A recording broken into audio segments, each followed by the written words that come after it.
है। विश्व में जितने संविधान हैं उनकी दो धाराएं हैं, या दो प्रकार के संविधान हैं विश्व में। लौकिक संविधान की बात मैं करता हूँ। एक, शरीर को आत्मा मानकर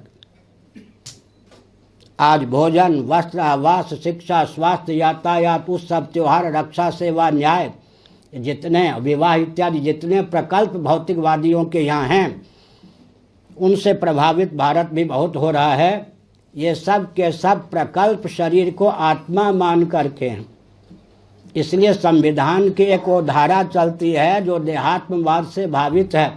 जब हम शरीर को आत्मा मान करके संविधान बनाते हैं और उसका अनुपालन करते हैं, उस संविधान की गति सीमित होती है। उस संविधान के द्वारा सचमुच में न्याय का मार्ग अवरुद्ध होता है और जीवन के लक्ष्य की प्राप्ति बहुत दूर हो जाती है। संविधान उन्नत हम किसको कहते हैं? जिसके मूल में यह दार्शनिक सिद्धांत हो। क्या दार्शनिक सिद्धांत हो?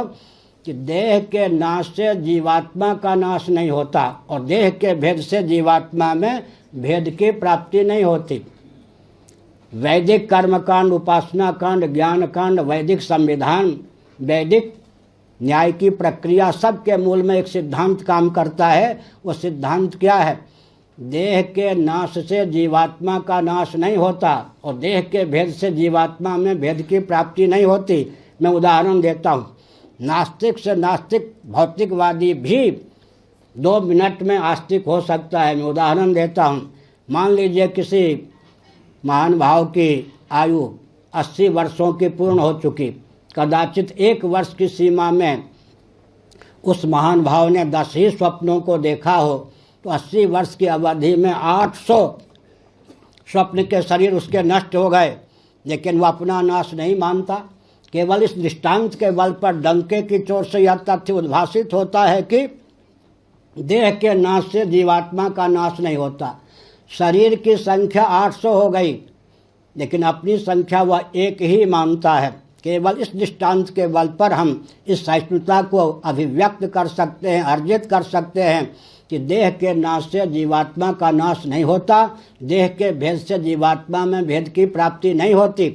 इस पर पर्याप्त मंथन की आवश्यकता है। विश्व स्तर पर सेमिनार या संगोष्ठी की आवश्यकता है कि विश्व में कितने राष्ट्र हैं। 204 मान लीजिए विश्व में देश हैं, राष्ट्र हैं।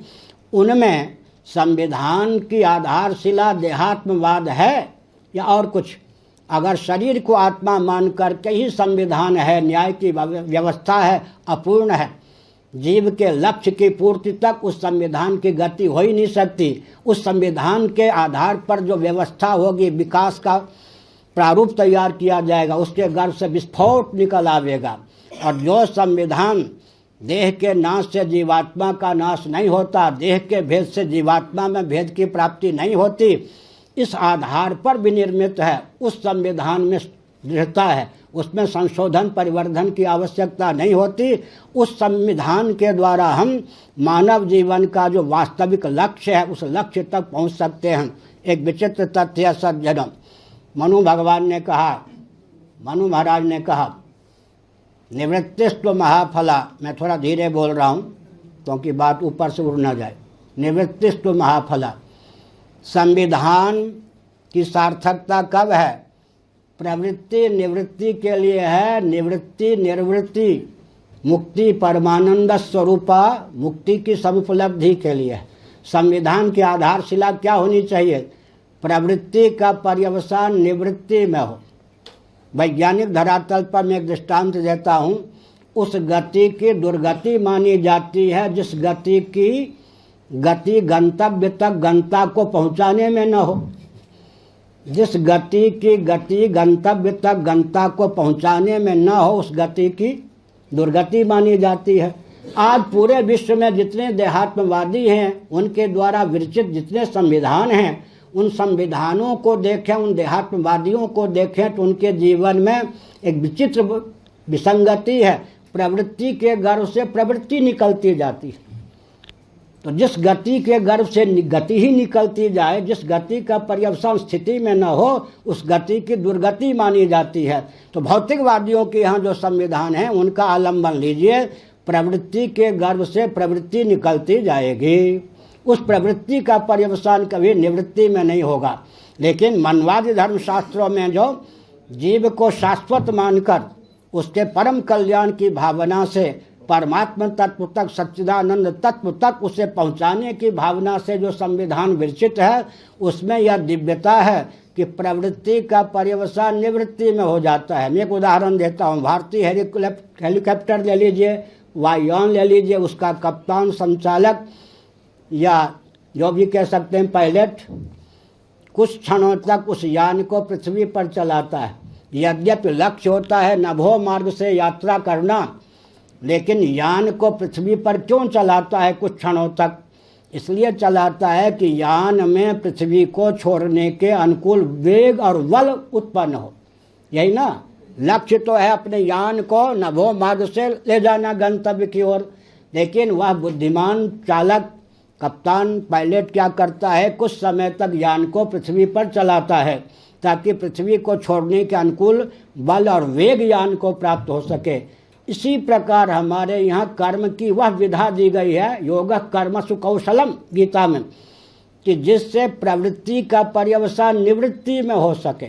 और निवृत्ति का पर्यवसान जीव का जो वास्तविक लक्ष्य है, जन्म और मृत्यु के अनादि अजस्र परंपरा का अत्यंतिक उच्छेद होकर जीव का जो मौलिक स्वरूप है सच्चिदानंद तद रूप होकर वह शेष रह सके, यह संविधान की परम गति है, परम अवधि है। उदाहरण देता हूँ मैं। कल भी मैंने एक संगोष्ठी में कहा था कि आप कोई फल ले लीजिए, बल और वेग पूर्वक ऊपर उछालिए, बल और वेग के निरस्त होने पर अंत में वह फल पृथ्वी की ओर आकृष्ट होगा। क्यों होगा? क्योंकि वो पृथ्वी का कार्य है, पार्थिव है। वृक्ष से कोई पत्ता टूटता है, फल च्युत होता है, पुष्प च्युत होता है, ऊपर तो नहीं जाता, नीचे क्यों जाता है? क्योंकि वो पृथ्वी का अंश है। प्रत्येक अंश अपने अंशी की ओर आकृष्ट होता है। इसी प्रकार जल की धारा यांत्रिक विधा से आप 25वीं मंजिल तक पहुंचा दीजिए, लेकिन अंत में जल से परिपूर्ण टोटी को खोलने पर जल की धारा नीचे की ओर आप्लावित क्यों होती है? क्योंकि अंश है। अंशी कौन है? महोदय जी, समुद्र। अग्नि की ज्वाला आखिर ऊपर की ओर क्यों उठती है? क्योंकि अंश है। अंशी कौन है? नभोमंडल में विद्यमान सूर्य। प्रत्येक अंश स्वभावतः अपने अंशी की ओर आकृष्ट होता है। हम आप भी अंश सरीखे हैं। हमारा उद्गम स्थान जो सच्चिदानंद तत्व है, सत्य होकर, मृत्युंजय होकर, अविनाशी होकर, ज्ञान स्वरूप होकर, जड़ता से विनिर्मुक्त होकर, अखंड आनंद होकर हम शेष रहना चाहते हैं। हमारे आकर्षण का जो विषय है, संविधान के अनुपालन से हमारे जीवन में वह बल और वेग उद्दीप्त हो कि हम अपने लक्ष्य को देहत्याग के पहले ही पूर्ण कर सकें। यह संविधान का स्वस्थ स्वरूप है। एक संकेत मैं करना चाहता हूँ। संविधान को लेकर ही बहुत विनम्रता पूर्वक, आस्था पूर्वक पूरे विश्व के हित का ध्यान रखते हुए कुछ तथ्यों को यहाँ उद्भाषित करना भी आज उचित